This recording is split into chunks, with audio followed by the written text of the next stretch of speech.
Hello everyone, welcome to the exam hub. आज हम अपने ईडियम फ्रेज की क्लास कंटिन्यू करेंगे। लास्ट वीडियो में हमने 60 ईडियम फ्रेज कर लिए थे। अब हम स्टार्ट करते हैं idiom phrase.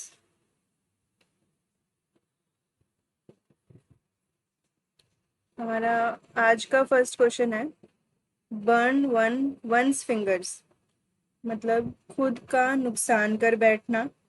To get oneself into trouble, अपनी ही फिंगर को जलाना, मतलब खुद को नुकसान पहुंचाना।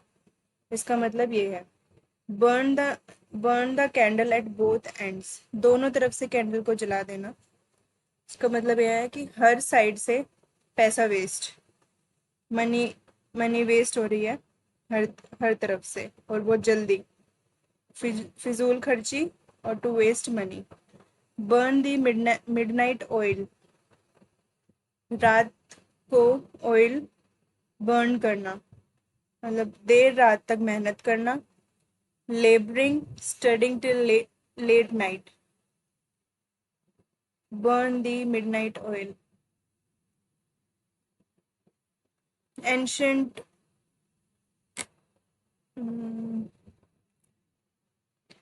Next word burning question. Burning question वो क्वेश्चन होता है जो कि बहुत इंपॉर्टेंट टॉपिक होता है प्रेजेंट, जिस जिस टाइम हम उसकी बात कर रहे हैं, तो उस टाइम वो बहुत ज़्यादा इंपॉर्टेंट होता है।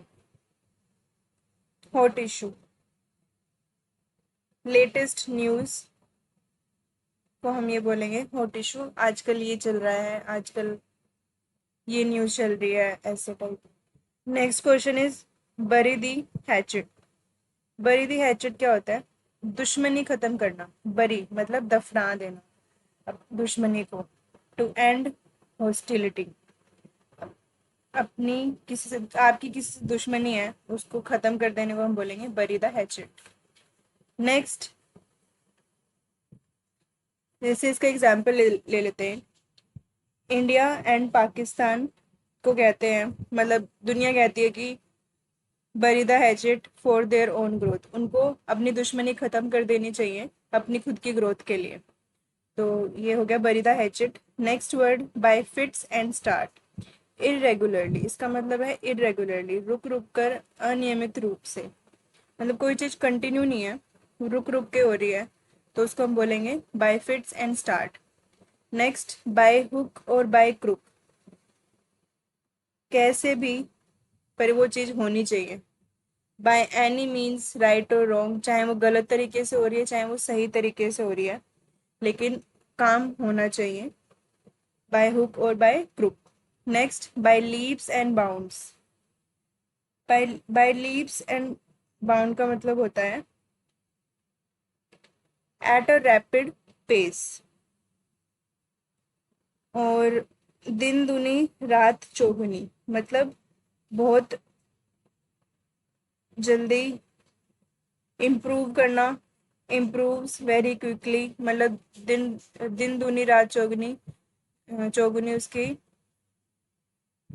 कमाई हो रही है, या फिर ऐसे कर सकते हैं कि मेहनत कर रहा है, तो उसके लिए हम ऐसे यूज करेंगे by leaps and bounds improves very quickly और एट अ रैपिड पेस।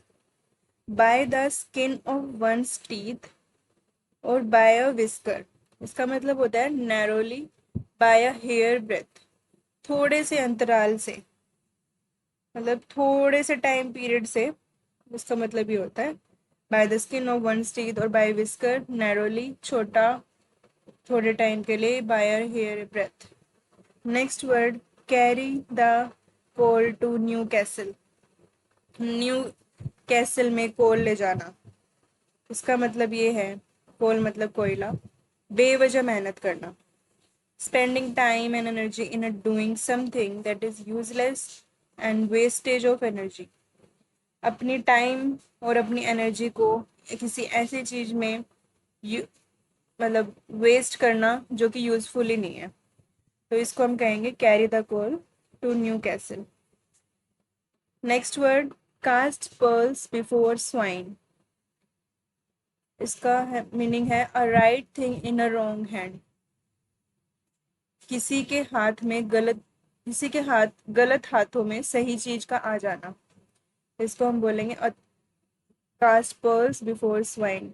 बंदर के हाथ में नारियल, बंदर के हाथ में नारियल ऐसे का है कि बंदर क्या करेगा नारियल का, कोई उसका कोई यूज नहीं है, तो मतलब लॉन्ग हैंड में कोई राइट चीज आती है। किसी वस्तु को ऐसे व्यक्ति को देना जो उसका मूल्य नहीं समझे। एक बंदर के हाथ में नारियल का मतलब यही है कि बंदर को पता ही नहीं है कि नारियल का करना क्या है, उसका यूज क्या है, तो वो वेस्ट है। तो ये हो गया cast pearls before swine. Castles in the air, day dream, इसका मतलब है डे ड्रीम और अ होप और desire unlikely to be realised, हवाई किला बनाना। कैसल्स इन द एयर मतलब आपको महल दिख रहे हैं, हाँ हवा में, मतलब वो ड्रीम में हो तुम, डे ड्रीम में। कैट एंड डॉग लाइफ, बहुत डिफिकल्ट लाइफ होती है एक कैट की और डॉग की, ट्रबलसम लाइफ को बोलेंगे हम cat and dog life. Catch और टार्टर, कैच और टार्टर होता है शत्रु या बहुत बड़ी परेशानी से सामना करना, to grapple with unexpectedly formidable opponent. आपके सामने आपका शत्रु है और या फिर बहुत बड़ी परेशानी का आप सामना कर रहे हो, तो इसके लिए बोलेंगे कैच अ टार्टर। आप कैच अ टार्टर कर रहे हो अगर आप कोई मुसीबत का सामना कर रहे हो। कैट स्पोक, कैट के पैर, कैट का जो पैर होता है उसको बोलते हैं कैट स्पोक। निजी स्वार्थ की पूर्ति में जिस व्यक्ति का प्रयोग किया जाए, अपने पर्सनल यूज के लिए आप किसी का यूज कर रहे हो। A person use by another as a dupe और अ टूल, मतलब वो आपके थ्रू कोई काम करा रहा है, मतलब आप किसी के अंडर हो और वो आपका जो ऊपर है वो आपसे काम करा रहा है, तो ये हो गया cat spoke.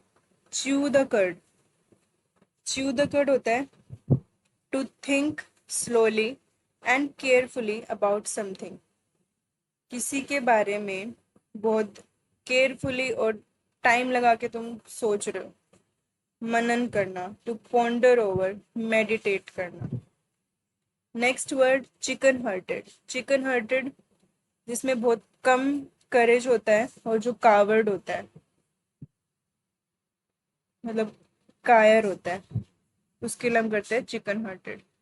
Coke and bull story, मन गंडन, मतलब अपने आप से कोई कॉन्कॉक्टेड स्टोरी, अनकॉन्कॉक्टेड स्टोरी, इसका मतलब है अपने आप से ही कुछ भी स्टोरी बना दी जो कि रियल नहीं है, तो उसके लिए हम ये करते हैं cock and bull story. Next crocodile tears, a false display of a grief, दिखावटी आंसू। अगर आप दिखावटी आंसू दिखा रहे हो तो उसके लिए हम करेंगे कि वो एक क्रोकोडाइल टीयर्स है, मतलब वो रियल नहीं है, ट्रू नहीं है, तो ये हो गए crocodile tears. Next word cross words, जो लड़ाई के टाइम जब एक साइड से एक तलवार आती है दूसरी साइड से जब वो क्रॉस बन जाता है तो उसको बोलते हैं लड़ना। क्रॉस स्वॉर्ड से हो गया लड़ना, टू क्वेरल और फाइट, स्वॉर्ड्स मतलब होता है तलवार। Next word cry for the moon, अगर कोई पर्सन या कोई भी व्यक्ति मून के लिए रो रहा है कि उसको मून चाहिए, तो वो व्यर्थ है, क्योंकि वो ऐसी चीज मांग रहा है जो पूरी नहीं हो सकती, जो आपके रीत से बाहर है। टू डिजायर द अनअटेनेबल, किसी असंभव वस्तु की कामना करना, मतलब आप मून को नहीं ला सकते, तो cry for the moon is to desire the unattainable. Next word cry over spilled milk, मतलब अब चीज खराब हो चुकी है, अगर अब आप रो भी रहे हो तो वो ठीक नहीं हो सकती, तो regret in vain for what can not be undone, उस चीज के लिए रोना जो ठीक नहीं हो सकती। अगर स्पिल्ड मिल्क मतलब दूध गिर गया और फिर आप रो रहे हो तो वो दूध दोबारा तो नहीं डाल सकते, तो ये हो गया cry over spilled milk. Next cut a sorry figure, cut a sorry figure होता है to create an unfavorable impression or present oneself poorly और नेगेटिवली। मतलब अपने आप को ऐसे दिखाना, मतलब अपना कोई इम्पैक्ट नहीं छोड़ रहे हो आप, और अपने आप को नेगेटिव दिखा रहे हो, अपने आप को पुअर शो कर रहे हो, नेगेटिव दिखाना हो गया। अपने प्रयास से तनिक भी प्रभाव ना छोड़ना, मतलब सामने वाले पर्सन पे आप कुछ भी इम्पैक्ट नहीं छोड़ रहे हो, पॉजिटिव इम्पैक्ट नहीं छोड़ रहे हो। और this is cut a sorry figure. Cut both ways. Cut both veg होता है argue in favour of both sides, दोनों ही पार्टी के पक्ष में तर्क करना, ये हो गया cut off both way. Argue in favour of both sides, मतलब आप दोनों साइड की सुन रहे हो और दोनों पार्टी के पक्ष में तर्क दे रहे हो, तो वो होता है cut both ways. Cut no ice, कोई भी प्रभाव नहीं छोड़ना, कोई असर नहीं डालना। To fail to make an impression, मतलब आपने बिल्कुल भी आइस को नहीं तोड़ा, मतलब आपने इम्प्रेशन नहीं छोड़ा, आप फेल हो गए इम्प्रेशन को किसी पे इम्प्रेशन डालने के लिए।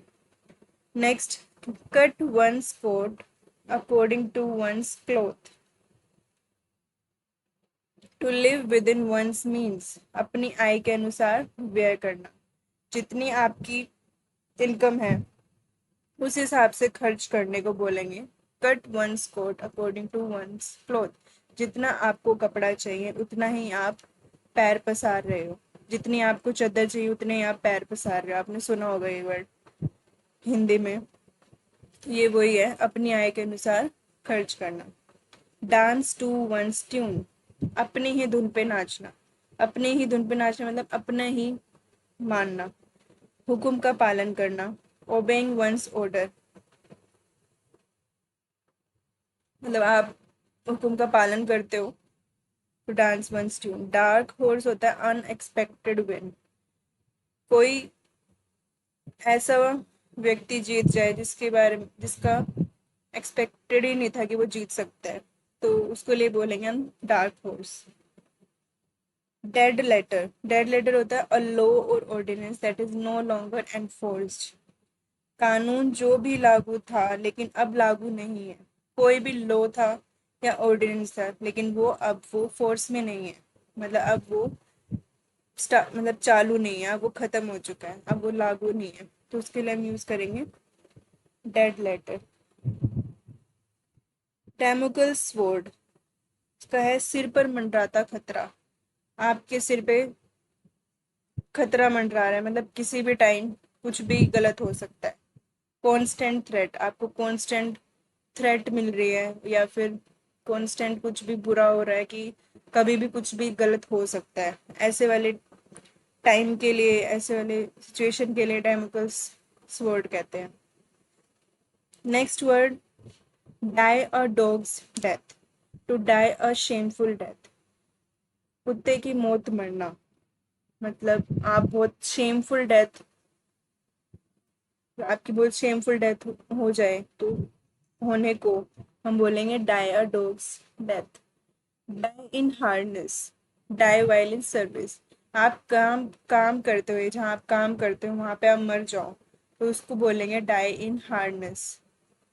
हार्डनेस मतलब वैसे तो बंदी होता है, लेकिन यहाँ पे ऐसे यूज हुआ है कि आप जैसे आप किसी गवर्नमेंट के अंडर काम कर रहे हो तो वैस तो उसके लिए और आपकी डेथ हो जाए तो उसके लिए हम बोलेंगे डाई इन हार्डनेस।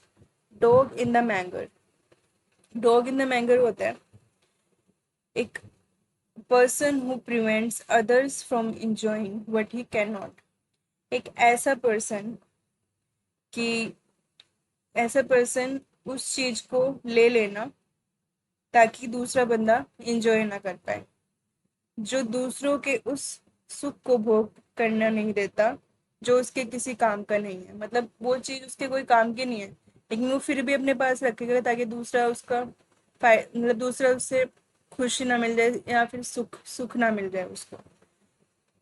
ये ऐसे है कि मान लो कि भैंस, बफेलो, भैंस सुना होगा आपने, अगर उसके चारे पे जो वो खाना खाती है उस पर डॉग बैठ जाए और वो उसको खाना नहीं खाने दे रहा, मतलब वो डॉग जो है डॉग इन द मैंगर है, मतलब उसके वो कोई काम का नहीं है लेकिन वो उसको भी नहीं खाने दे रहा है। तो ये हो गया dog in the manner. Donkey's years होता है अ लॉन्ग टाइम, काफी समय बाद कुछ होना, या फिर किसी से मिल रहे हो, बहुत टाइम बाद मिल रहे हो, तो वी यूज डोंकीज ईयर्स।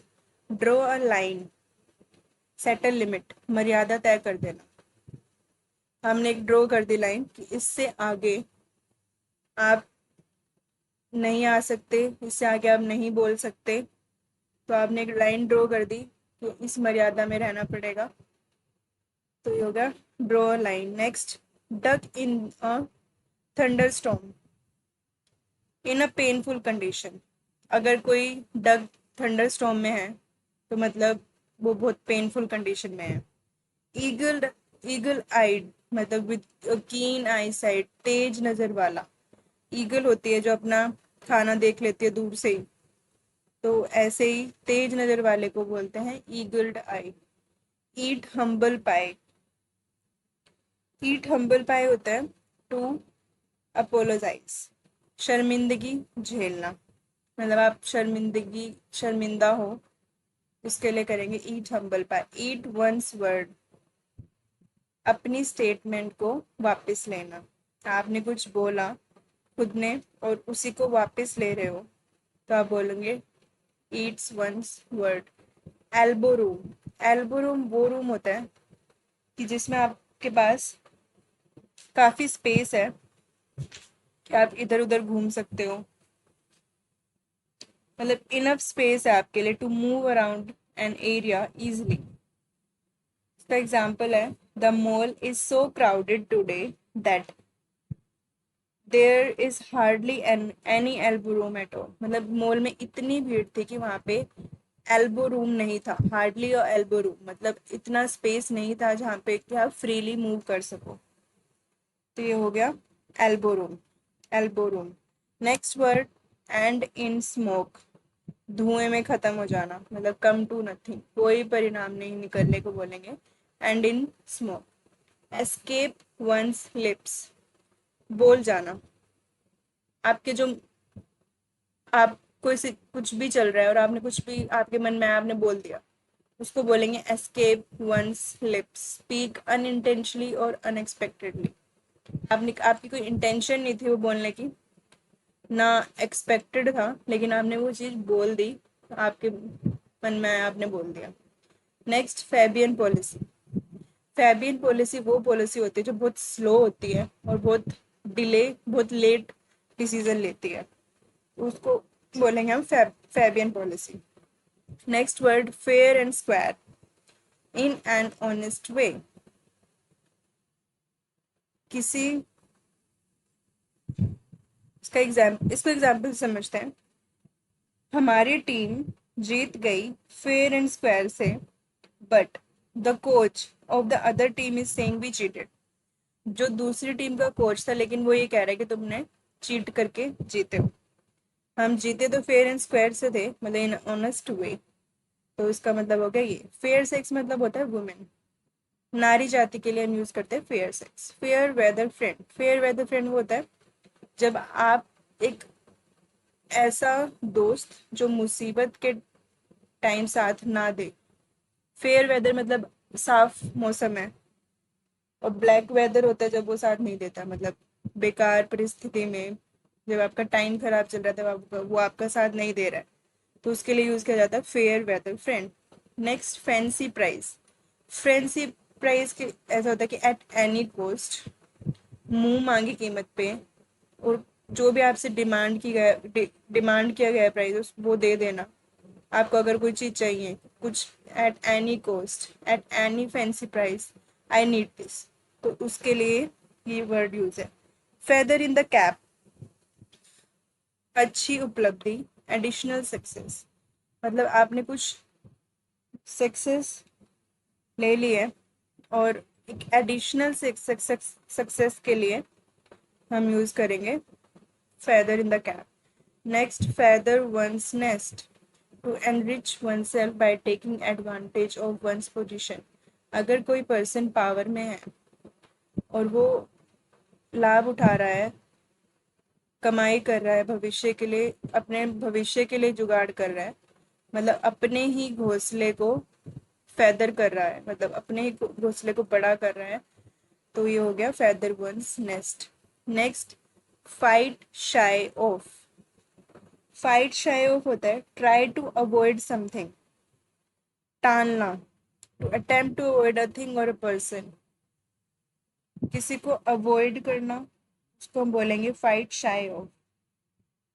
इसका एग्जाम्पल है you can't fight shy of your responsibility for your children. आप अपने बच्चों के लिए you can't fight shy of, आप अपने बच्चों से की जिम्मेदारी से पीछे नहीं हट सकते, मतलब उसको टाल नहीं सकते. तो ये हो गया fight shy of. Next word, fish in troubled water, to take advantage of the problems of other. कोई और पर्सन है, वो मुसीबत में है, लेकिन उसकी मुसीबत से आपको एडवांटेज लेना, तो ये होता है fish in troubled water. To involve oneself in a difficult, confused or dangerous situation, especially with a view to gain advantage.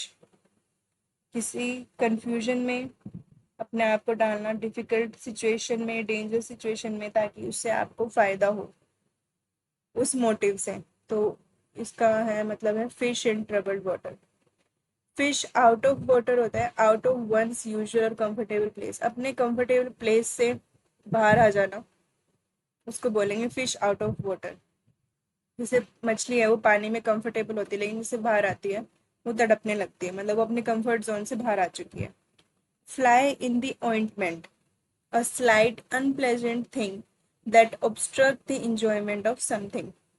एक ऐसी अनप्लेजेंट मतलब अनफेवरेबल चीज का होना जिससे आपकी इंजॉयमेंट में, जो आपकी इंजॉयमेंट को रोक रही है, तो उसके लिए हम बोलेंगे fly in the ointment. Next, fool's paradise, a state of being happy for foolish और अनफाउंडेड रीजन. झूठी उम्मीद में खुश होने को बोलते हैं fool's paradise. Next word, 40 winks. 40 winks होता है झपकी और nap, a short sleep especially during day. Day time में मोस्टली जब आप कोई नैप लेते हो उसको हम बोलते हैं 40 wings. Next, French leave. French leave वो लीव होती है जो बिना परमिशन के होती है और बिना किसी को इन्फॉर्म करे हुए होती है, उसको हम बोलते हैं फ्रेंच लीव. बिना सूचना के अनुपस्थित होना, उसको हम बोलेंगे French leave. Leave without information और permission. Next, fringe benefit. Fringe benefit होता है additional benefit apart from your salary और योर इनकम. आपकी जितनी सैलरी है उसके जो कंपनसेशन होता है, जो कंपनसेशन आपको कंपनी देती है एक्स्ट्रा, कोई भी कंपनी कंपनसेशन देती है अपने एम्प्लॉय को, उसको हम बोल देंगे फ्रिंज बेनिफिट, क्योंकि सैलरी के अलावा कोई बेनिफिट मिल रहा है. तो फ्रॉम हैंड टू माउथ, सिर्फ गुजारा भर. To have just enough money to live on and nothing extra, मतलब जिससे आपका सिर्फ गुजारा हो रहा है, उसके अलावा उससे ज़्यादा कुछ भी नहीं. Providing only bare essential. ये हो गया from hand to mouth. Gala day, celebration day. Gala day होता है celebration day. Next word, get away with, to escape. Get away with मतलब होता है बच निकलना, to escape. Next word, get down to. Get down to है to attend to work seriously, काम गंभीरता पूर्वक आरंभ करना. गेट डाउन टू मतलब आप किसी काम को स्टार्ट कर रहे हो, तो आप अपनी सीरियसनेस से, सिंसियरिटी से किसी चीज को स्टार्ट करना, उसको हम बोलेंगे get down to. Get into a soup, get into trouble. अगर आप गर्म सूप गर्म होता है उसमें जाओगे तो आपको ट्रबल होगा. एक ट्रिक ट्रिक मान सकते हैं, झंझट में पड़ना. गेट इनटू हॉट वाटर, ये भी गेट इनटू ट्रबल है. गर्म पानी में अगर आप गेट इनटू करोगे तो. Get off scot free. Get off scot free है to escape without punishment, to not get the punishment that is deserve. आपको वो पनिशमेंट नहीं मिली जो आप डिजर्व करते हो, उसके लिए बोलेंगे get off scot free. Get on one's nerves, किसी को परेशान करना, तंग करना, उसके लिए यूज होता है गेट ऑन वंस नर्व्स। गिबल गैबल, ये एक फुलिश टॉक होती है, इंपॉर्टेंट टॉक नहीं होती, ऐसे ही बेकार की बातें, उसके लिए बोलेंगे gibble gabble. Gift of the gab, gift of the gab होता है talent for speaking, the ability to speak with eloquence and fluency. अगर आप फ्लुएंट बोल रहे हो, मतलब आप क्लियर बोल रहे हो, आपके पास वो टैलेंट है अगर, तो उसके लिए यूज किया जाएगा gift of the gab. Give a piece of mind, give a piece of mind to rebuke और स्कोल्ड, डांटना। If you give someone a piece of your mind, you tell them very clearly that you think they have behaved badly। अगर आप अपना piece of mind किसी को दे रहे हो, तो आप ये बताना चाह रहे हो कि वो उस नेक्स्ट जिसको आप बोल रहे हो वो बिहेव कर रहा है बैडली, मतलब अच्छी तरह बिहेव नहीं कर रहा है। Go through fire and water, आग से पानी से निकल जाना, मतलब आप टू ब्रेव एनी डेंजर, कोई भी खतरा मोल ले सकते हो आप।